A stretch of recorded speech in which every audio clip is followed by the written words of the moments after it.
Festivals. I know you have enjoyed. Now, festivals are over. Study time is coming. So, you will do hard work for your second term exam because your second term exam is coming. Now, we will continue our chapter. Let's start. Phishing.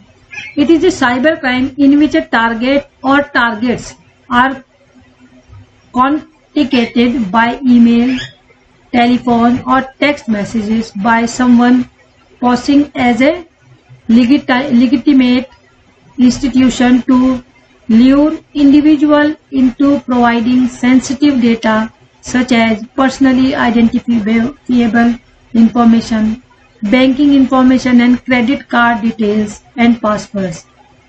It is a cyber attack that uses disused emails as a weapon. It is like a cyber attack, and for this attack the weapon is email. The goal is to trick the email recipient into believing that the message is something they want or need. A request from their bank in the form of they are sending that emails, a request from their bank for instance, or a note from someone in their company. This type of mails come, and these are the cyber attack which are doing by the email weapon as a weapons. And to click when anybody can click or a link or download an attachment. In this case, an employee who falls for a scam sends money directly to the fishers. In a nutshell, phishing starts with fraudulent communication by email, text message or social media. In simple words, in the cybercrime, phishing is a form of illegal act where fraudulently sensitive information is acquired like passwords, debit or credit card details by a person as a trustworthy or a business communications. Strong indicators of phishing is like if an email address a user is a generic fashion, the user may receive a message saying that they have to verify their account by following a link. This is the act of phishing.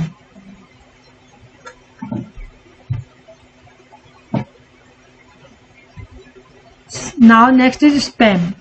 Spam is any kind of unwanted, unsolicited digital communication, often an email that gets sent out in bulk.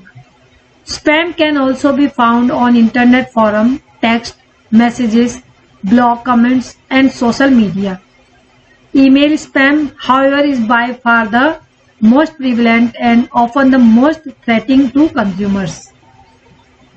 So we can say that when we connect a website and open your mail, you find that number of unwanted mails have come into your inbox from different parts of the world organization.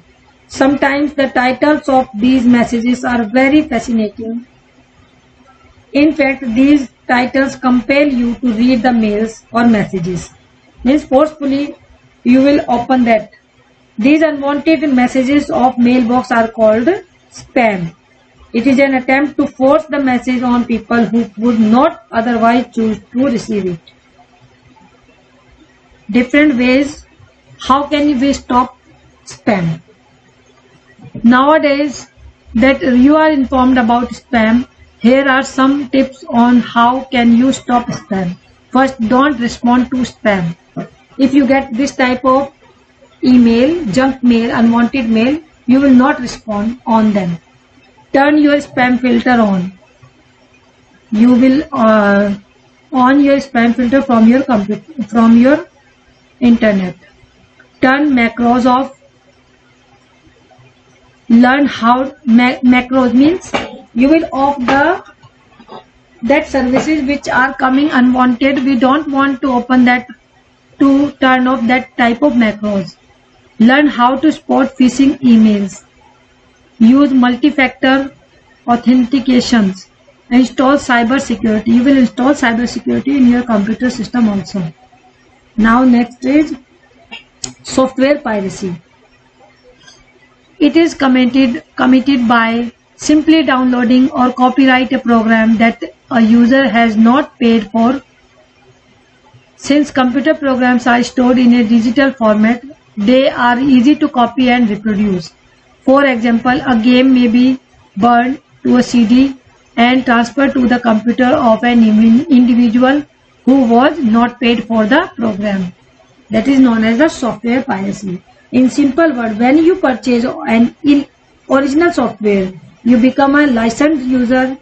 You have the right to use the software on a single computer, but you cannot put copies on other machines or pass that software among your colleagues.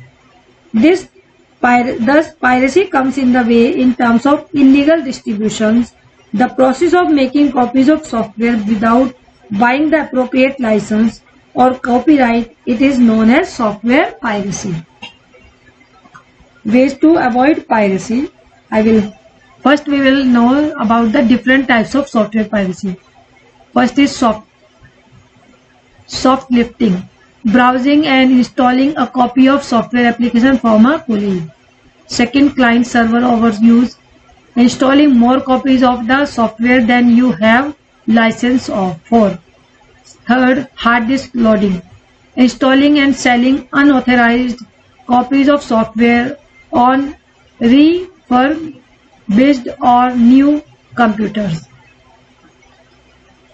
Counterfeiting, duplicating and selling copyrighted programs. Nowadays, most of the people are using software piracy because they are taking games from their friends. This is also known as software piracy because that friend has purchased that thing, but you have not purchased. You are taking him from free. So that this is also known as the software piracy. Now, online piracy typically involves downloading illegal software from peer-to-peer network, internet auctions or blog. In the past, the only place to download software was from a bulletin board system, and these were limited to local areas because of long distance charges while online. These are the software piracies. Now, ways to avoid software piracy. First, register your copyright work in a timely manner. Second, place copyright notice on your publications. Third, join forces with other publishers. Fourth, proactively monitor the internet, that anybody can take your software. Develop an effective enforcement strategy. Develop a working relationship with government agencies and intermediators because they can help if anybody can taking your software without knowing you. Understand the limits of technology solutions. Focus your enforcement efforts on the ringleaders. Consider alternative business models. Tighten up your license and contracts. By using this way, you can stop software piracy. Always buy your software from reputed organization. Make sure that your software comes with a license, agreement, original disk and authentic packaging with copyright. Avoid buying of multiple software titles from different publishers on a single disk. Now next is intellectual property rights. These are the rights given to persons over the creations of their minds.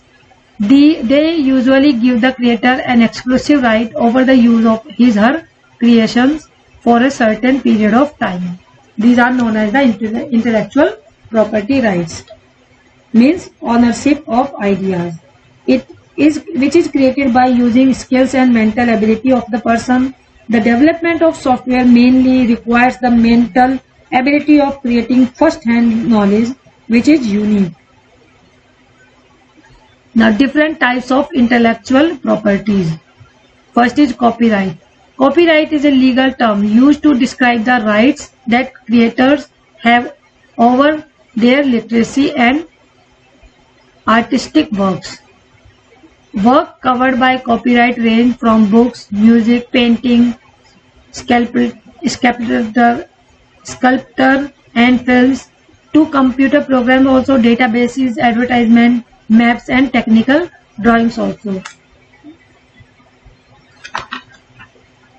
So, copyright prohibits the users of a computer of a software program for making copies of it without the permission of the persons or company concerned which issues the license for the program. Software patents. A patent is an exclusive right granted for an invention. Generally speaking, a patent provides the patent owner with the right to decide how or whether the invention can be used by others. In exchange for their right, the patent owner makes technical information about the invention publicly available in the published patent document. Means by the patent, the creators give the permission to the others that they can use their books or other things also. Now trademarks. A trademark is a sign capable of distinguishing the goods or services of one enterprise from those to other enterprises. Trademarks date back to ancient times when artisans used to put their signature or mark on their products. This is known as a trademark. Fourth is industrial designs. An industrial design constitutes the ornamental aspect of an article. A design may consist of three-dimensional features such as of an article, such as patterns, lines or colors. These are the trademarks. Now geographical indications. Geographical indications and applications of origin are signs used on goods that have a specific geographical origin and possess qualities, a reputation or characteristic that are essentially attributed to that place of origin. Now trade secrets. Trade secrets are IP rights, Internet Protocol rights, on confidential information which may be sold or licensed, the unauthorized acquisition, use or disclosure of such secret information in a manner contrary to honest commercial practices by others is regarded as an unfair practice and a violation of the trade secret protections. Now, safety precautions. When we are using computer, we will use some precautions on internet. There are 10 safety. First is keep personal information professional and limited. Potential employers or customer don't need to know your personal relationship status or your home address. Second, keep your privacy setting on. Marketers love to know all about you. So do hackers also. So keep your privacy setting on. Third, practice safe browsing. You would not choose to walk through a dangerous neighborhood. Don't visit dangerous neighborhood online. One careless click could expose personal data or infect your device with malware. Fourth, make sure your internet connection is secure. Use a secure VPN connections. Be careful what you download. A top goal of cyber criminals is to trick you into downloading malware, programs or apps that carry malware or try to steal information. So, be careful what you are downloading. Choose strong password. Passwords are one of the biggest weak spots in the whole internet security. Most of the people giving the password of their date of birth, their child name. This is very dangerous. A strong password is one that is unique and complex, at least 15 characters long, mixed letters, numbers and special characters also. Now, these are the safety precautions. Now, parental assistance. While the words means our child access internet, the parents have a great role to play. The children also need some parental assistance so that it should be used in healthy environment. First is increase awareness. You will help to your children increase awareness that younger children know the basic of staying safe online by using technique like online games and videos. Protect your kids' identity. Remind your kids never to give out personal information to any other persons or peoples or their friends also, such as name, home address or telephone number, to anyone that don't know your email. Protect your computer. Regularly updating security software can protect your family against scammers, hackers and other online. Create unique password. This is very important for online safety. Tell your kids to use different password for every online accounts. No, you will not use same password for all the online accounts. They have to help prevent others from accessing their personal information. Monitor online activity. Monitoring your kids' online activity can help keep them safe. Prevent cyberbullying. Cyberbullying using electronic technology can happen anytime and anywhere. Teach your children to think through what they post on net about the other people and the consequences those posts could have if they are unkind or mean. Now, next is firewall. Firewall is a system designed to prevent unauthorized access to or from a private network. You can implement a firewall in either hardware or software form, or a combination of both. Firewalls prevents unauthorized internet users from accessing private networks connected to the internet, especially intranet. So, firewall is defined as a network security device that allows or rejects network access between an untrusted zone. Now, next is a digital footprint. It is also unique data trace of a user's activities, actions, communication or transactions. In digital media, this data trace can be left on the internet, computers, mobile devices or other mediums. A digital footprint can be used to track the user's activities and devices. A user can leave digital footprint either actively or passively. But once shared, a digital footprint is almost permanent in nature. So we can say digital footprint is trailing information online about accessing a site or mail ID left unclosed or undeleted. Hope you all understood this. Now your chapter completed. We will do objective MCQ questions or objective question, multiple choice questions in my upcoming video. If you have any problem in this video, if you have not understood anything, you can ask me through email. Thank you.